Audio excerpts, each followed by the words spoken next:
लिए चलते हैं आपको यूपी विधानसभा, जहां पर सीएम योगी आदित्यनाथ शिरकत कर रहे हैं।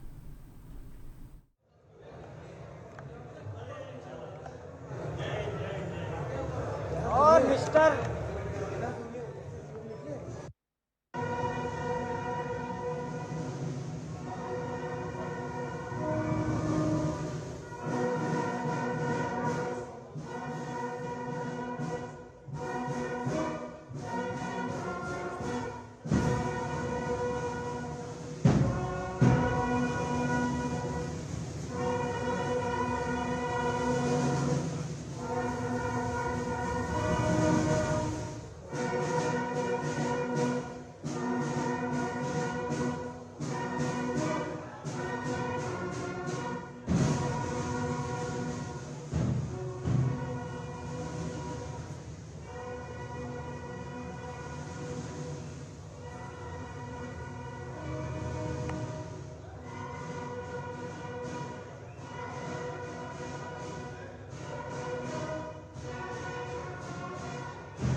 विधानसभा का बजट सत्र शुरुआत होने जा रही है, तो विधानसभा पहुंचे हैं सीएम योगी। आज राज्यपाल आनंदीबेन पटेल के अभिभाषण के साथ होगी शुरुआत।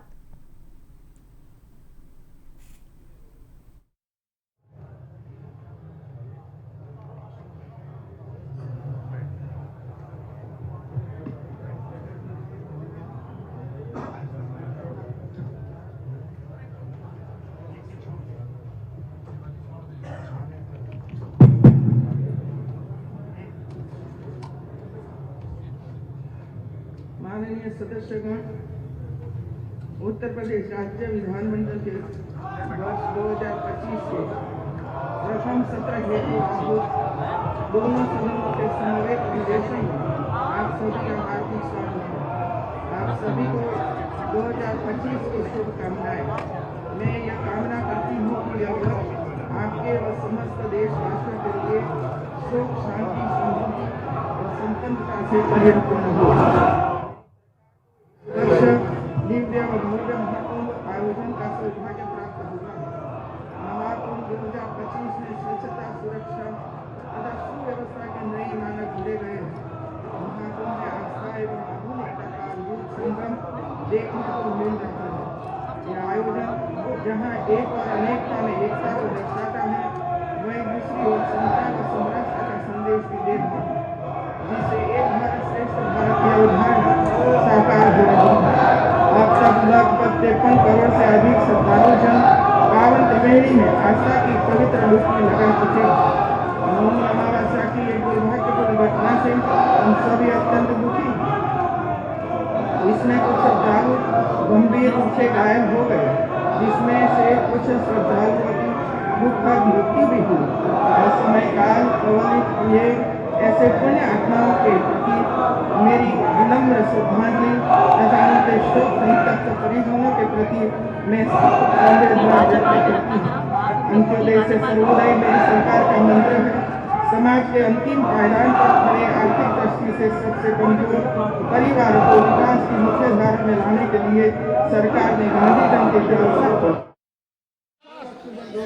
उत्तराखंड के सभी नागरिकों को समान अधिकार प्रदान करने वाले समान नागरिक संहिता लागू करने वाला उत्तराखंड देश का पहला राज्य बन गया है।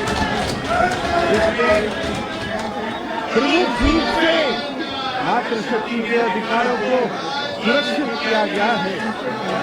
समान नागरिक संहिता के अंतर्गत जाति, धर्म, क्षेत्र या लिंग के आधार पर भेद करने वाले व्यक्तिगत नागरिक मामलों से संबंधित सभी कानूनों में एक रूपता लाई गई है। हमारी सरकार द्वारा 3 नए आपराधिक कानून, भारतीय न्याय संहिता, भारतीय नागरिक सुरक्षा संहिता और भारतीय साक्ष्य अधिनियम को 1 जुलाई 2024 से राज्य में लागू किया गया। उत्तराखंड लोक तथा निजी संपत्ति क्षति वसूली अधिनियम 2024 दिनांक 20 सितंबर 2024 को लागू किया गया, जिसमें व्यवस्था की गई है कि राज्य में हड़ताल,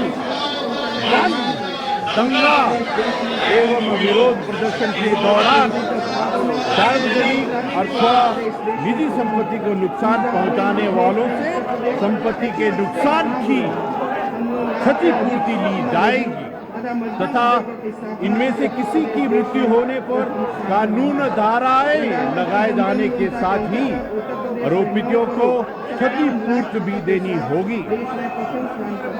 ऑपरेशन स्माइल अभियान के अंतर्गत बच्चों गुमशुदाओं को ट्रेस किया जा रहा है तथा ऑपरेशन मुक्ति अभियान के तहत भिक्षावृत्ति में लिपित बच्चों को मुक्त कराकर बच्चों का विद्यालयों में दाखिला कराया जा रहा है।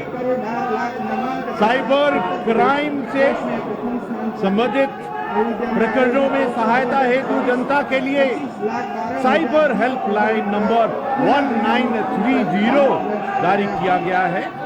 जन जागरूकता हेतु विभिन्न social media platform, banner holding, pamphlet आदि के माध्यम से साइबर सुरक्षा टिप्स आमजन को साझा किए जा चुके हैं।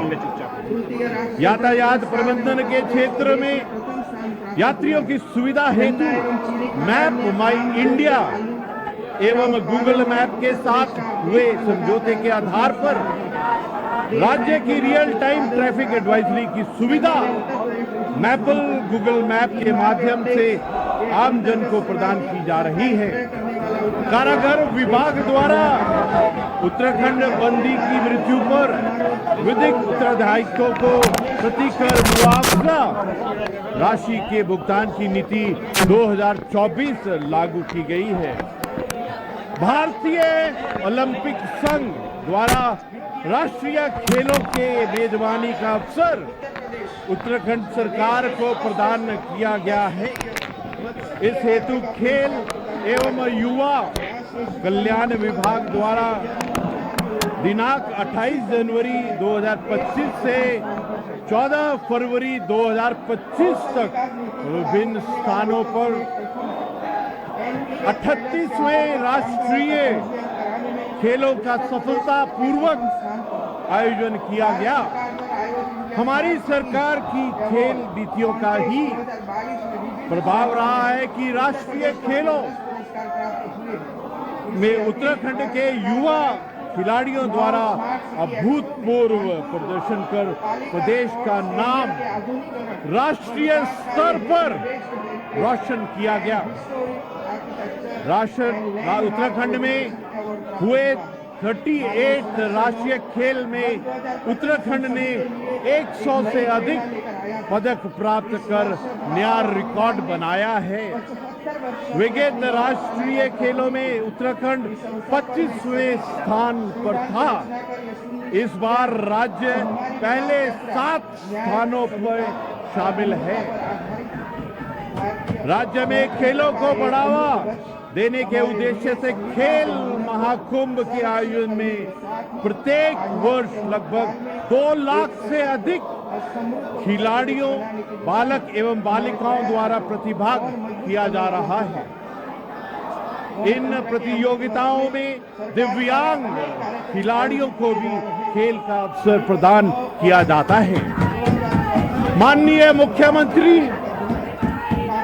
उदीयमान खिलाड़ी उन्नयन योजना प्रोत्साहन योजना के अंतर्गत 8 से 14 वर्षों के खिलाड़ियों को प्रति माह रुपए 1,500 छात्रवृत्ति एवं 14 से 23 वर्ष के खिलाड़ियों को प्रति माह रुपए 2,000 छात्रवृत्ति दिए जाने के साथ ही रुपए 10,000 किसानी विधेयक व कतिपय अन्य महत्वपूर्ण विधेयक आपके विचार पर प्रस्तुत किए जाएंगे। मुझे आशा है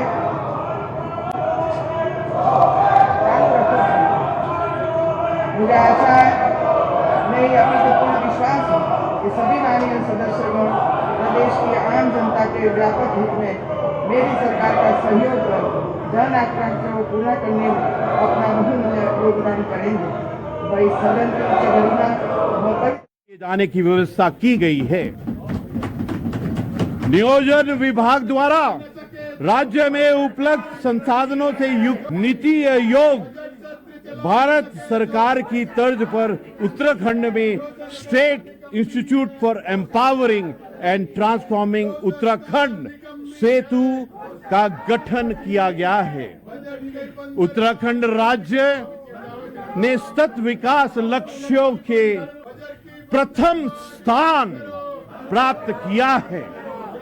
राज्य में सतत विकास लक्ष्यों के प्रभावी स्थानीयकरण तथा अधिक से अधिक लोगों की भागीदारी सुनिश्चित करने हेतु स्वयंसेवी संस्थाओं, सिविल संस्थाओं तथा चिन्हित व्यक्तियों को विगत 2 वर्ष में एसडीजी अचीवर अवार्ड से सम्मानित किया जा रहा है।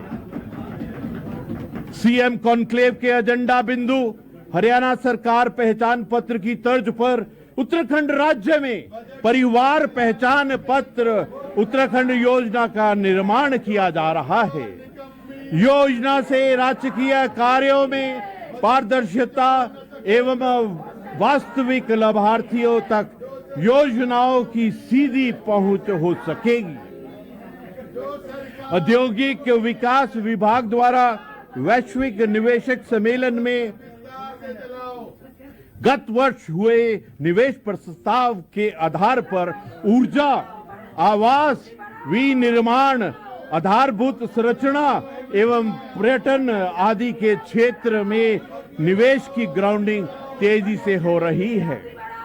राज्य की स्टार्टअप नीति के अंतर्गत 168 स्टार्टअप तथा 15 इंक्यूबेटर्स को मान्यता प्रदान की गई है।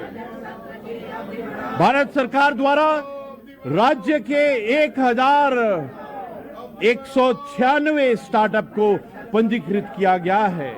वर्तमान में उत्तराखंड स्टार्टअप रैंकिंग में लीडरशिप श्रेणी में सम्मिलित है। स्टार्टअप को इंक्यूबेटर सुविधा उपलब्ध कराए जाने के उद्देश्य से यू हब नाम से आईटी पार्क देहरादून में इंक्यूबेटर की स्थापना की जा रही है, जिससे